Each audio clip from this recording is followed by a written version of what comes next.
All right, ladies and gentlemen, you know what it is. It's a Monday night. That means it's time for the Urban Conservative Podcast. We're about to have a conversation with the good brother Mason Weaver. You do not want to miss this episode of the Urban Conservative Podcast. Go ahead, give it a share. The show gets started in just about a minute. Let's get it rocking, y'all. Hey, buddy, do you like NASCAR? Do you like a Tribe Called Quest?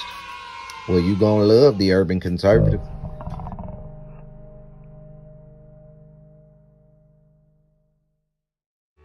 Do you like manwich and nachos? Well, then you love the Urban Conservative. Do you like guns? Do you like butter? Well, you're gonna love the Urban Conservative. Yo, what's good, son? You like pit bulls, say? You like solving Sudoku puzzles? Then you gonna love the Urban Conservative.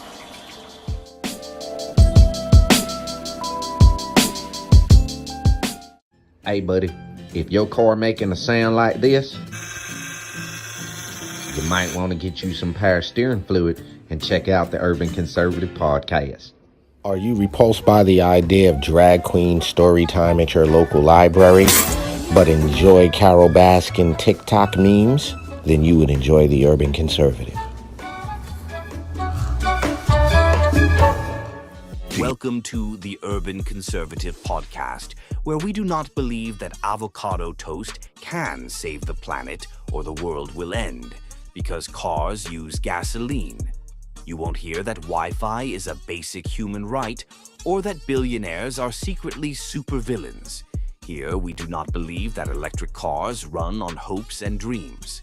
You also won't hear that anyone who disagrees with us is a fascist, or that socialism will make everyone rich. You won't be gender affirmed or offered any opportunity to share your preferred pronouns. If this causes you any discomfort, please rest assured that we couldn't possibly care less. For everyone else, thank you, and please stand by. My fellow Americans, it's time for the Urban Conservative Podcast. This is without a doubt the best podcast on the internet. It's about to go down here on the Urban Conservative. 3, 2, 1. All right, ladies and gentlemen, you know what it is. It's Monday night. That means it's time for the Urban Conservative. Yours truly, Abdul Ali, rocking with my twin brother from the same mother, no other. Raheem Soto is in the building.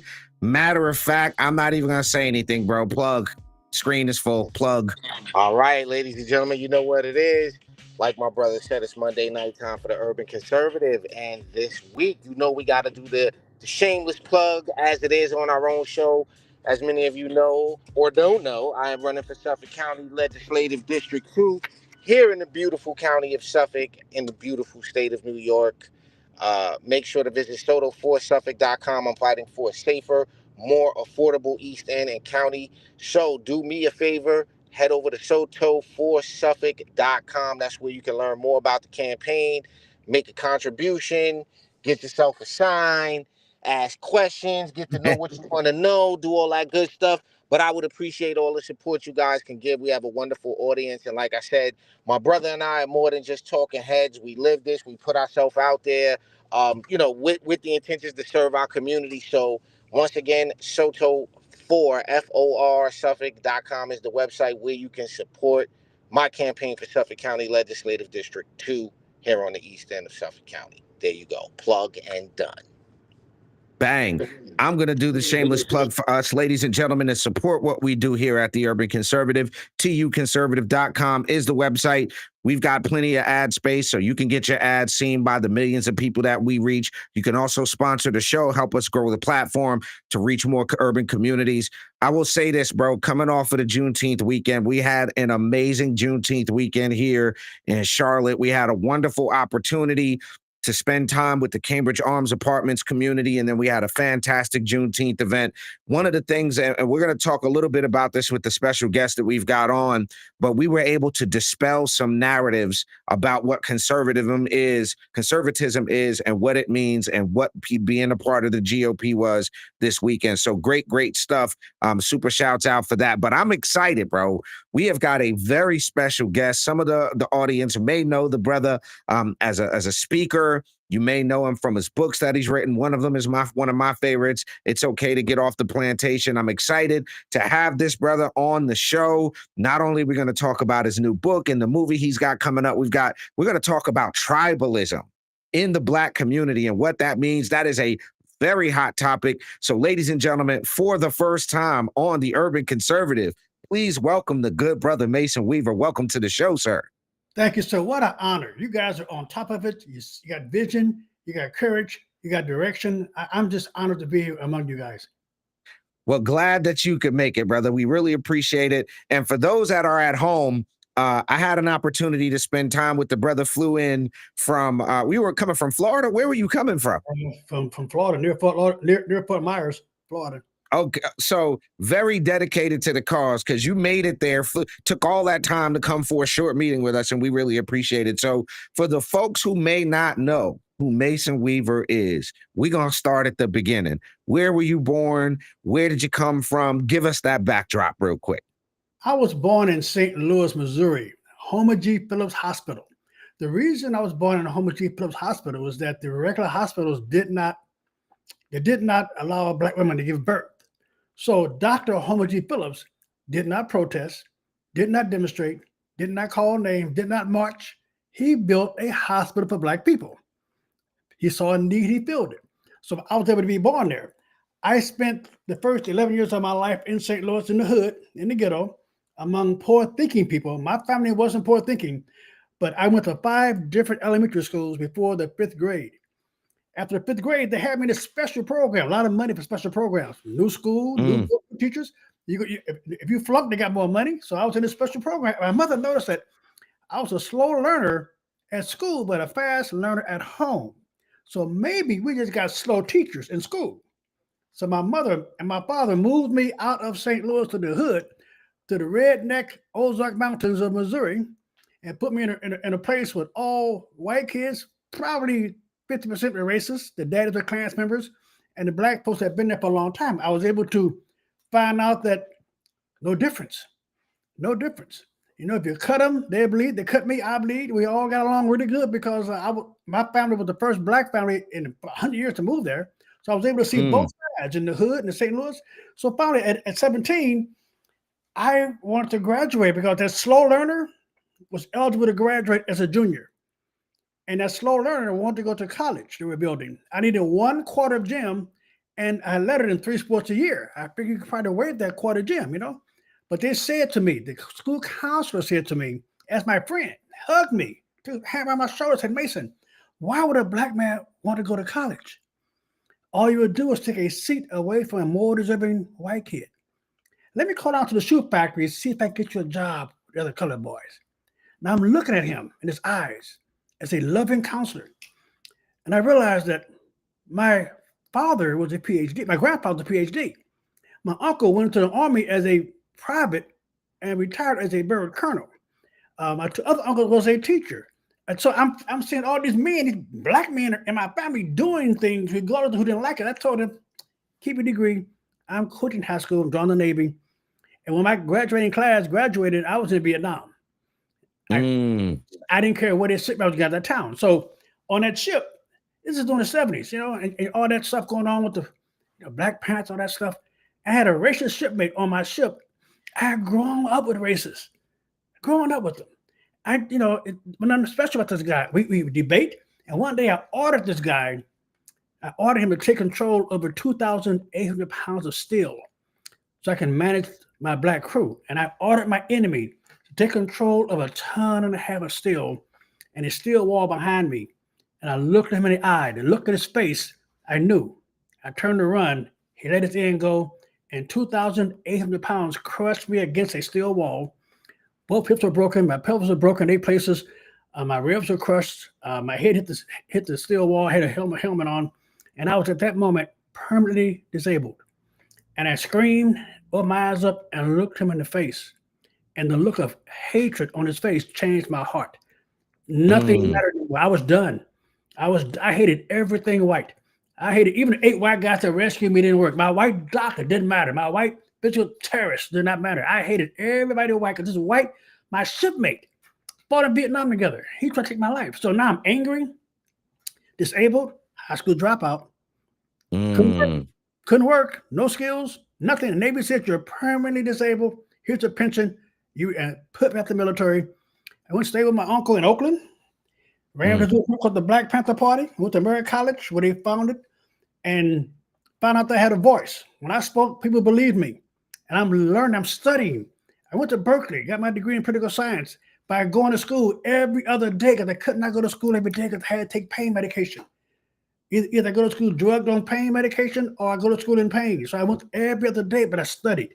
I couldn't sleep, so I read the books. And everybody thought the black man is down. The black man, we need the help. White man got me down. And one day I did something that you cannot do and stay liberal. It is impossible for you to do this one thing and stay liberal. I started thinking. You can't do it. Try. You cannot think. You can only feel. So now I'm thinking, okay, white man got us down.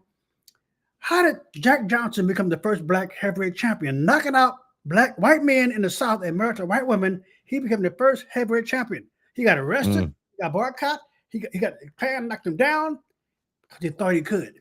How did Charlie Pride in the South become the country western singer of the year, award-winning, singing in Mississippi, honky tonk boys, country western songs because he thought he could? How did Jack Robinson? You look at all the things that black men have done. We have done it for one reason or another. We thought we could. We didn't care who didn't want us to. We thought we could. So I said, what if we think, I'm talking about Black Panther friends, what if we think we can own a business? What if we think we can be married 35 years to one woman and raise our kids ourselves? What if we think we can raise our sons to compete? Because everything a black man thinks he can do, we dominate. Everything. They didn't want us singing and dancing, we dominate. They didn't want us playing football, we dominate. They didn't want us playing baseball, we dominate. We dominate everything. So the only hope they have, our competitors, they're not racist, the only hope they have is to keep us from thinking and believing in ourselves. They give us our culture, rapping, gangs, playing women. They give us our thought. But I decided to dominate by what I thought I can do. So I graduated in 1,000 years ago. My goodness, 1975, I graduated with 2 degrees from Berkeley. I got a job with the Department of Energy, knowing I'm disabled. I had a broken back.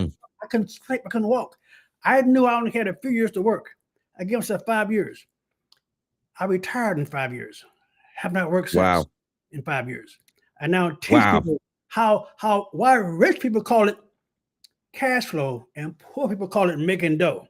So I said, I'm gonna teach people how to make money come to you. I'm teaching folks how to live debt free. I teach people how to control. You have to think about something other than yourself, your great grandkids.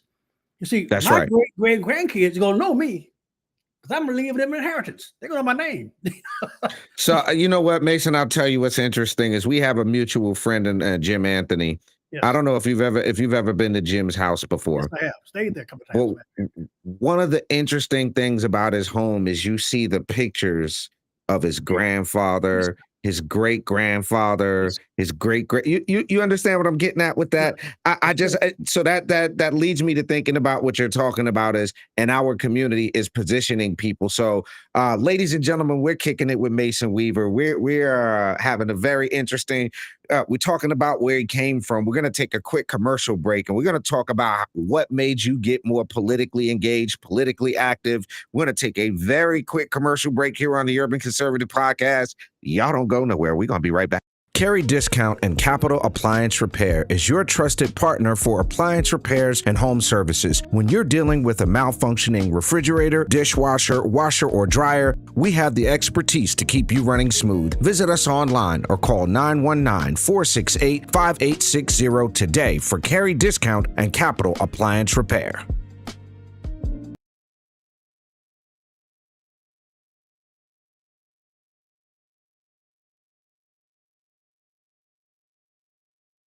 All right, ladies and gentlemen, we're back on the Urban Conservative Podcast. We are talking with Mason Weaver. I have so many questions, but I want to jump So we know going through Vietnam, going through the Navy, thank you for your service. Going through those things, what made you get to the point of the political light flicking on and realizing that conservatism was the way to go? And then what about that led you to write that It's Okay to Get Off the Plantation book? It's okay to leave the plantation. It's because I did what I said. I started thinking. Mhm. And I started observing. And I realized that every problem facing us today, every problem facing everyone in this country is political. Every problem. The money, the education, the commercials, everything controlled by politics. Your brother is running for office. We should be walking precincts now for him. We should be knocking on doors. Have you heard about this? You know this guy? Let me tell you about this guy. We should be in the churches to bring us in.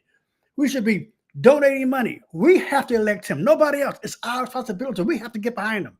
That means that we have political power. People talk about Tulsa, Oklahoma, where those white folks burned the black folks out of business. Remember that? Well, guess what? The reason they burned them out of business, these guys made their money. They were competing, doing great, made their money. But what they did not do was engage politically. They didn't elect the sheriff. They didn't elect the mayor. They didn't elect the police chief. They let the white folks do that. And what did the white folks say? These black folks making too much doggone money. Let's burn them down. And the first time in American history, they used airplanes to bomb civilians and drop gasoline cans because they were competing against them. See, white folks are racist. White folks want the best for their children. If they can raise your children to work for their children, that's great for them. But what do you want? My children will be competitive. My children are going to take their part of this world because everything, every problem facing, matter of fact, in the Bible, every problem facing God's people in the Bible came from government. That's our competitor. We got to control them. So this you write this first book, and I have a copy of it. I'm going to tell you, I think there is a still a plantation mindset now that we look at what's happening today. So I think there's a lot of relevancy there. And that leads me to want to talk about the tribalism book. And when we talk about tribe, I want you to explain to the folks, when you say tribalism, what do you mean by that? Bloods and the Crips, East Coast and West Coast, where you have this way, where you have that way, a rag in your back pocket, trying to grow up thinking you're supposed to be a thug like your daddy. We got women like our mama. Mama was desperate. We look at tribalism based on our own identity given to us by somebody else. We're not competitive. We're responsive. We're like children. We respond to the code master puts into us. We do not have a black culture. We got a slave culture given to us by master. He told us what to eat, what to drink. He gave us a diet on that plantation to do two things: to make you and me, black men, strong, aggressive, making babies in our 20s and 30s, and die in our 40s and 50s because nobody wants to retire a slave. So the food we get, the food we have from our mothers came from the plantation mentality to get us to eat food that'll make us strong, healthy, sexually aggressive, but die before you retire. Right now, the average age of a black man is 69. That's when you retire. We die of retirement. So we're allowing other folks. We eat what they tell us to eat. We speak how they tell us to speak. We respond. We are slaves. We're being driven, and the master's not doing it because they hate black folks. He loves his kids. Do you love your kids? Do you love your son? That's right. Do you love your daughter? It better be you, and you better hang around other men. Do not tolerate men in your presence who do not love their future for us. If you do that, we're going to end up back on that plantation picking his cotton for us. Rich folks don't hate you. There is nothing that a rich man will do. There is nothing a rich man will do with his money that does not create a job. So right now we got a situation where Donald Trump is bringing in trillions of new dollars in this country. Tariffs are bringing in trillions of dollars in this country. If you're not preparing to get your share of that money, it's going to flow right past you. I call it cash flow. It's going to flow. Let's folks, let's get together. Let's stop everything we think we can do. We're successful at it. So part of that, when I hear tribalism, I think of this idea, right? You know how they say the dollar circulates 8, 9, 10 times in the Chinese community, 8, 9, 10 times in a white neighborhood, 8, 9, 10 times in the Indian community. You go, drive down any major thoroughfare, you got the Indian doctor, the Indian supermarket, the Indian chiropractor, Little China, Little Italy. When I think of that, and then I think about how in our community we go to the Asian folks to get our hair care products. We go to what's a solution for that? How do we? Because one of the things we work on, that I'm big on is supporting Black entrepreneurship. And that's something we're big at here. Even all of the commercials you see, we try to support our Black-owned businesses. How do we get out of a state of economic tribalism within the Black community? First, we have to understand how that develops in us. We're told what's important to us. We're told by TV and social media that we can dance and we can sing. You mentioned the money circulating in the Black community. It does with the gang members and dope dealers. It circulates. It doesn't circulate with the barber shop owner. He can get a loan. He can do anything. We have to teach our children that success is a mindset. That means we have to change the culture. The Black culture has to be designed by us, you and I. We got to quit putting our kids in slave training camps called public schools.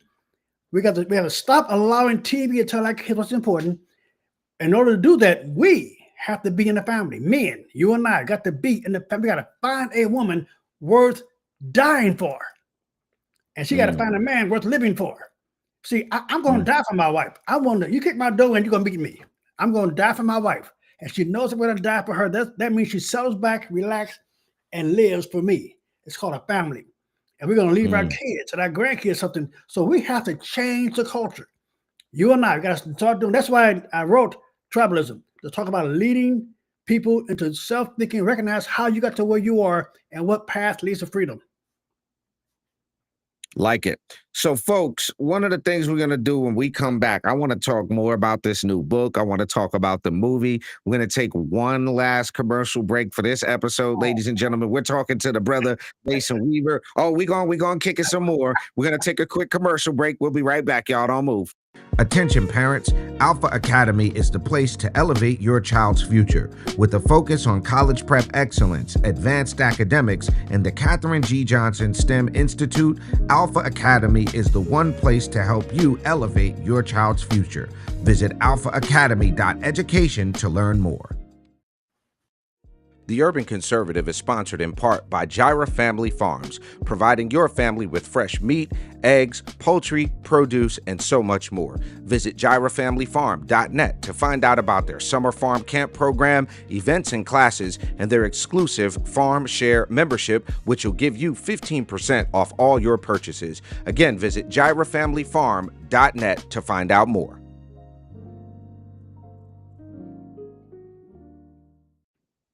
All right, friends, we're back on the Urban Conservative Podcast.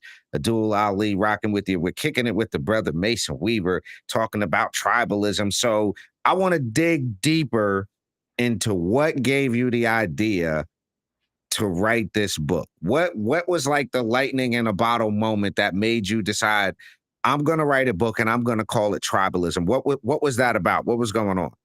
My journey from slavery to freedom. My journey I hated all white people. I broke up with a girl because she had a white dog. That's brother, I kid you not. How dare you bring that white dog in my house? just foolishness. The Black Power Wow. Swahili. My college language was Swahili. That's my dashiki had the whole thing. Right. Okay. Let's stop this mess for a second. Let's back up off this thing. Why am I the way I am? And I determined I was being influenced by the noise. So I'm trying to tell Black folks, stop listening to the noise.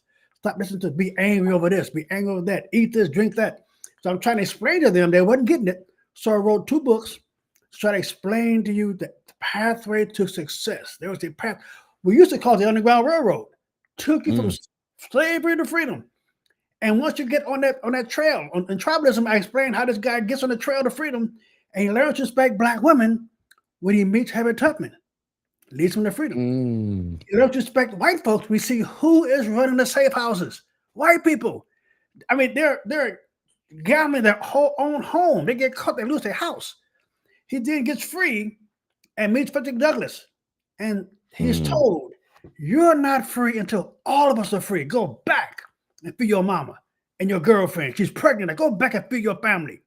He goes back to the plantation because he learns that you're not free if your family's not free, if your community's not free, and if your relatives are not free. So that's why I wrote the book, to give a clarity of how you recognize freedom, how you gain it. Everything a black man thinks he can do, everything we dominate. It's time to dominate. The country is ready for us.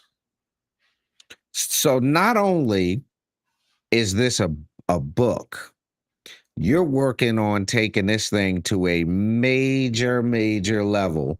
I want you to talk about it because I'm excited about it. But I want people to know what your next step is with tribalism. Tell the people what you're working on with this, because I'm excited about it. You know, a man has to have a reason to conquer the world. Because the Bible says it ain't good for the man to be alone. The only time God said that is about man being alone. It's not good. So I lost my wife of 35 years, and I moved to Florida to relax and retire and kick back. And I met this gorgeous female. And I knew I was alone, and I wanted her, I needed her, and I had to present her with the future, which is to reignite my career and go back. So I looked at tribalism. I've been trying. This book is 40 years old. The concept is 40 years old. And I got a phone call from a director. He's a 3-time Emmy award-winning director. He had been given my book by some friends, mutual friends of ours, and he was excited about the concept of teaching people why you're stuck in the mud. I'm not critical of black people, but we're stuck in the mud. And so so the book is written to show you that you are creating a slave mentality for yourself. And the guy in the book, this young guy, 14-year-old gangbanger, he's a thug. He likes being a thug. He crosses this path to go and rob a store to increase his gang activity. He's shot in his field, and he wakes up 150 years in the past on the plantation as a slave. He still remembers the future. Everybody in the future is on that plantation. All the gang members, all the business folks, they got different roles. He sees people doing the same thing and same mistakes. He finally realized that if he don't get that plantation, he will not be free ever. And he goes, and as I mentioned before, he meets Harriet Tubman, he meets all these heroes, and he realized this is a universal struggle of that black man in your heart. And he goes back to free his girlfriend who's pregnant and his mother. He's shot again because he's turned in by the real sellout, the gang member, and he's shot again. He wakes up back in the hospital in the future, and now he gets it. He understands. And that's the understand your pathway to freedom is yours. You got to wake up. You got to have good leadership around you. You got to have your brother opening doors. Run up, standing. He's standing in the doorway saying, "You got a problem? Send me." That's right. Send. Well, that's what we do. We say, "Send me." And our job is to get behind this brother, walk precepts for him, shout his name out, take the hate, and let him lead. He is saying, if you want this solved, send me. And we got to do that. I like it. I like it. Ladies and gentlemen, we have been talking with the brother Mason Weaver. Ra, are you there, bro?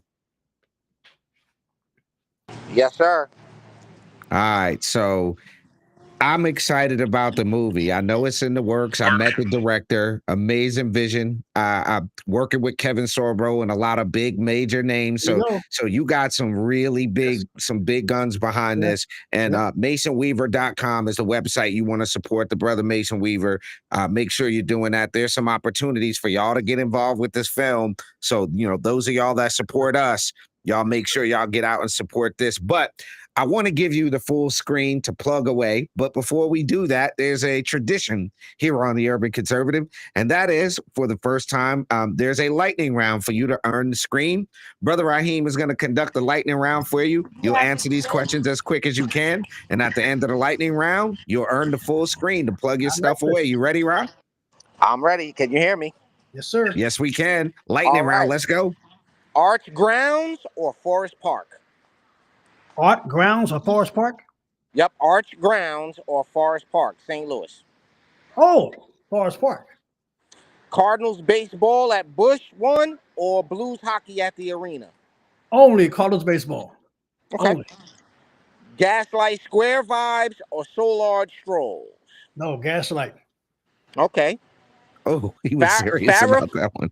Farrah Fawcett hair or afros with flair? Afro. Disco at Stan Biggie's or live soul at Club Imperial? Now you got to understand, I left St. Louis at 11 and went down to Missouri, another county down. But say that again. Okay, so I said disco at Stan's and Biggie's or live soul at Club Imperial. Well, I've heard of both. I think that Club Imperial is probably better. Okay, Earth, Wind and Fire or Fleetwood Mac? Fleetwood Mac. Wow. Oh, Okay. Whoa. Yeah. Whoa. Wow. Oh, Yeah, I didn't expect that answer, but I'll take it. I didn't expect that. We'll take it. There's a Okay. reason. The reason why. Okay. Crown Candy Milkshake or Ted Drew's Concrete? Milkshake. Okay, well, ladies and gentlemen, he's passed the lightning round. The floor is yours, Ali. All right, Mason, you've made it through the lightning round. I'm going to give you this full screen. Plug away. Tell the people how they can support you, tribalism, and what you got going on. The screen is yours. I have a history of telling the truth. I have a history of leaving a pathway to success that anybody wants to follow.